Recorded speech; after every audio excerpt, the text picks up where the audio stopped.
Assalamualaikum warahmatullahi wabarakatuh. Perkenalkan, nama saya Dimas Mahendra Putra. Bapak Ibu dosen bisa memanggil saya dengan nama Dimas. Di sini saya akan mempresentasikan hasil tugas akhir saya dengan judul pengembangan aplikasi smart home berbasis Android sebagai alat kendali perangkat IoT menggunakan metode Object Oriented Analysis and Design. Langsung saja saya akan mempresentasikan hasil tugas akhir saya. Di mana latar belakang yang saya ambil yaitu yang pertama penerapan Internet of Things atau IoT pada perangkat rumah. Yang kedua adalah pemanfaatan smartphone bersistem operasi Android sebagai alat kendali Internet of Things atau IoT.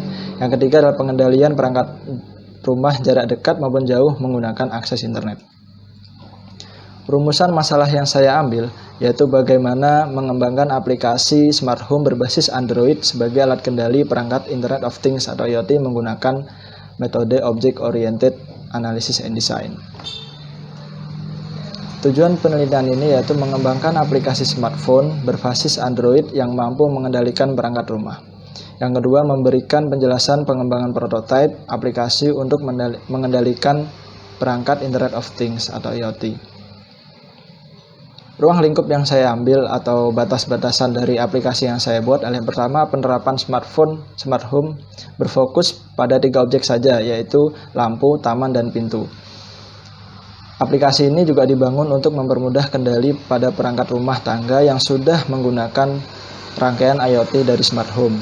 Yang ketiga, aplikasi ini hanya dapat diimplementasikan pada sistem operasi Android dan juga memiliki akses internet, yang dimana versi Android minimal yaitu 6.0 atau Marshmallow.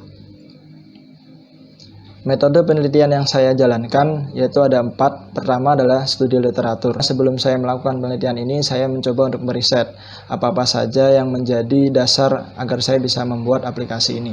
Yang kedua adalah perencanaan arsitektur sistem smart home, yang dimana ketika kami, karena topik besar smart home ini dikerjakan oleh satu tim yang beranggotakan 4 orang, kita merembuk tentang perencanaan arsitektur, termasuk alat-alat apa yang digunakan dan komunikasi yang dijalankan.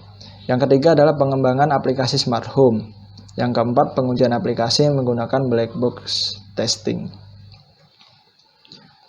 Berikut adalah perencanaan arsitektur sistem smart home, yang dimana pengguna mengontrol seluruh perangkat yang ada di smart home melalui web pusat. Selanjutnya adalah pengembangan aplikasi smart home, yang dimana saya menggunakan salah satu model proses yang salah satu dari metode Object Oriented Analysis and Design yaitu iconic process. Yang pertama adalah business process, yang dimana saya bagi ke dalam 3 kategori objek yaitu pengguna, aplikasi, dan perangkat IoT. Dan berikut Bapak Ibu dosen bisa melihat bisnis proses yang sudah saya buat. Selanjutnya ada domain model. Pada tahap ini terdapat satu aktor utama yaitu pengguna yang akan mengendalikan objek perangkat IoT melalui aplikasi smart home. Dan berikut adalah kebutuhan fungsional yang sudah saya susun, yaitu terdapat 13 fungsional. Berikut use case diagram yang sudah saya buat berdasarkan fungsional yang sebelumnya sudah saya rancang. Selanjutnya ada robustness diagram, yang dimana diagram ini menjelaskan alur yang terjadi antara aktor dan sistem. Terdapat 4 objek pada diagram ini, yaitu aktor, boundary, entity, dan controller. Selanjutnya ada update domain model, yang dimana domain model yang sudah diperbarui berdasarkan GUI maupun robustness diagram yang sudah dibuat sebelumnya. Sequence diagram terdiri dari aktor, boundary, control, dan entity. Hal ini bertujuan untuk mendefinisikan urutan waktu yang sebenarnya agar menghasilkan output yang sesuai dengan keinginan. Selanjutnya ada kelas diagram, yang dimana merupakan bentuk akhir dari domain model yang secara bertahap telah disusun. Pada tahap ini ditambahkan atribut, method, dan controller pada kelas diagram sebelumnya. Selanjutnya kita akan lanjut ke demo aplikasi, di mana saya akan mencoba untuk mendaftar akun baru dengan email baru juga. Saya akan di sini akan menambahkan first name dan last name, dan saya akan coba untuk mengosongi email dan juga mengisi email dengan format yang tidak sesuai. dan aplikasi akan memunculkan sebuah tools yang dimana pengguna harus memperbaiki email tersebut.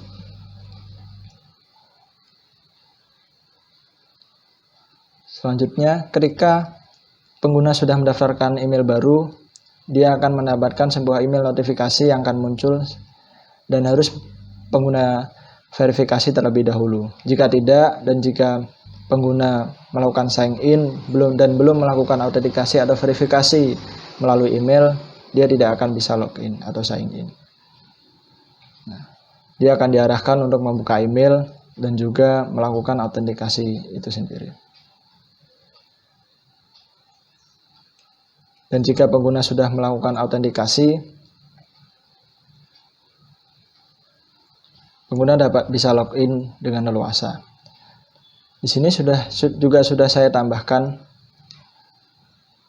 dan coba kita akan ganti first name-nya juga.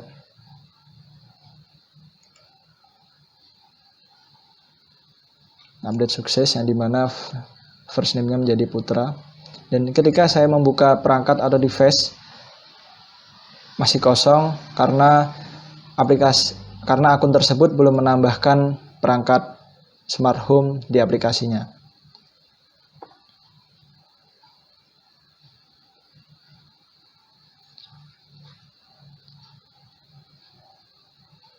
Perangkat sendiri akan tertambah jika kita menekan tombol plus, yang dimana tombol plus tersebut akan menuju ke web atau dashboard dari smart home. Kita akan masuk ke simulasi yang ada di door. Jadi untuk akun sudah saya simulasikan tadi. Di sini saya akan mensimulasikan kendali perangkatnya. Yang pertama adalah pintu. Di sini saya akan login menggunakan akun Bayu Caksono yang sudah kita konfigurasi dari API dan juga ID yang ada di perangkat kayak gitu. Yang pertama saya akan membuka pintu. Nah, di sini terlihat bahwa pintunya akan membuka dan saya akan kunci kembali, dan Bapak Ibu dosen bisa lihat bahwa kunci ini akan mengunci kembali dan akan saya buka lagi dan saya akan tutup lagi. Memang untuk respon time-nya sendiri beragam, ada yang terkadang 1 detik, terkadang 2 detik. Nah, ketika security door ini saya aktifkan, dan jika ada benda yang mendekat, perangkat tersebut akan mengirim notifikasi kepada aplikasi. Kita akan coba lagi. Jika ada benda mendekat, otomatis aplikasi akan memunculkan alert, yang dimana notifikasi bahwa di depan pintu terdapat orang yang sedang berdiri. Dan coba kita nonaktifkan, dan coba benda tersebut kita dekatkan ke pintu. Tidak akan muncul notifikasi sama sekali karena mode security-nya kita nonaktifkan.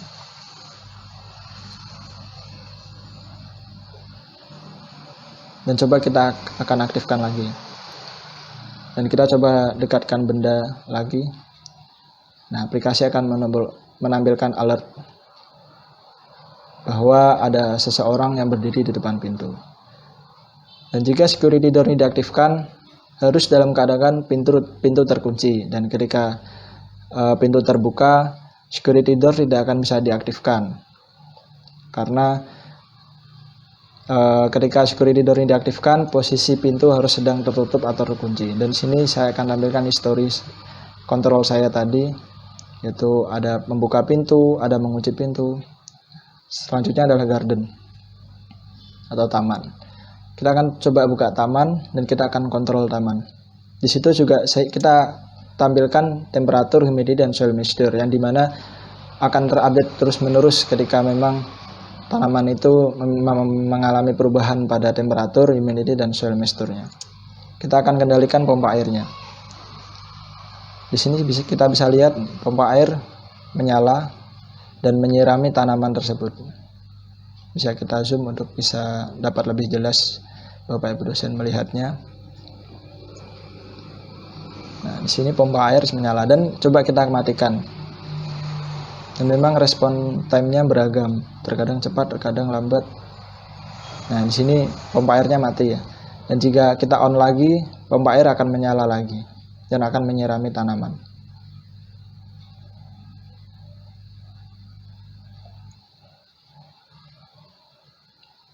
Dan coba kita aktifkan automatic watering yang dimana sensor kelembapan akan kita keluarkan, karena ketika menancap ke dalam tanah karena sudah disirami, maka dari itu soil moisture-nya akan tinggi karena habis disiram, makanya kita akan keluarkan sensor kelembapan tanahnya. Dan kita aktifkan automatic wateringnya atau penyiraman otomatis, yang dimana perangkat akan membaca kelembapan tanah, dan jika kelembapan tanah di bawah nilai tertentu akan menyala. Dan kita bisa lihat karena sensor yang kita masukkan itu kita keluarkan, nah di sini akan mendetek bahwa si perangkat akan menyiram tanaman karena tanah dalam kondisi kering. Kita nonaktifkan, pompa akan mati. Oke, dan kita buka garden lagi, yang dimana soil moisture-nya akan bertambah, dan ini adalah historinya.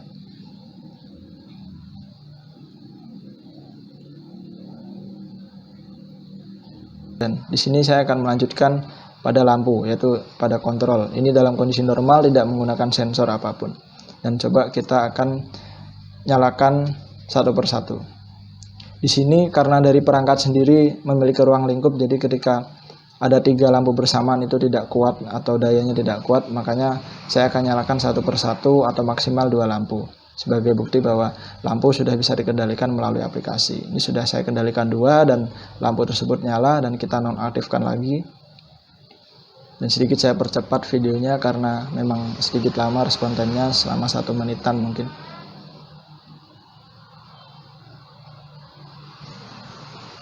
Nah, bisa kita lihat lampu akan mati. Selanjutnya coba kita akan nyalakan lampu lain, yaitu dressing room dan family room. Coba.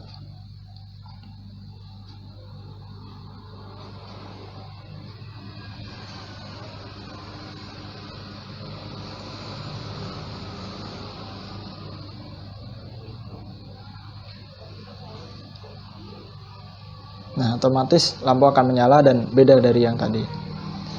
Oke, kita akan menggunakan light sensor, yang dimana coba kita aktifkan, menyala, dan ketika lampunya menyala, lampu tersebut akan mati. Ketika dalam keadaan gelap, lampu tersebut akan menyala.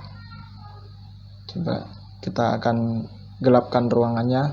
Nah, secara otomatis lampu yang sudah kita hidupkan otomatis penyalaannya akan menyala. Coba kita lihat. Nah, oke. Lampu sudah menyala berdasarkan light sensor.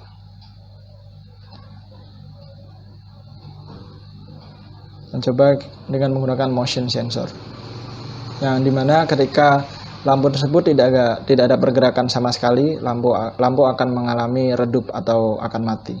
Ya, kita coba tidak ada gerakan sama sekali, secara otomatis lampu tersebut mendetek secara beberapa detik akan mati. Nah, kita lihat lampu akan mati, dan kita nonaktifkan lagi. Dan coba kita akan lihat histori yang sudah muncul.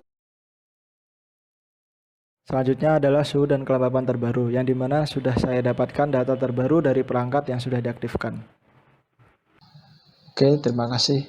Itu adalah simulasi atau demo simulasi yang sudah saya tampilkan. Selanjutnya adalah kesimpulan dari tugas akhir ini adalah yang pertama, aplikasi Smart Home merupakan aplikasi yang dapat menjadi salah satu solusi bagi pengguna dalam mengendalikan perangkat rumah seperti pintu, taman, dan lampu yang dirancang menggunakan sistem Internet of Things atau IoT, sehingga pengguna dapat mengendalikan perangkat rumah hanya menggunakan smartphone bersistem operasi Android dan memiliki akses internet. Selanjutnya, yang kedua adalah hasil pengujian menggunakan metode black box testing adalah 100% diterima. Dari hasil pengujian tersebut dapat disimpulkan bahwa fungsionalitas aplikasi Smart Home sesuai dengan kebutuhan fungsional yang ditentukan pada awal pengembangan. Sekian dan terima kasih. Wassalamualaikum warahmatullahi wabarakatuh.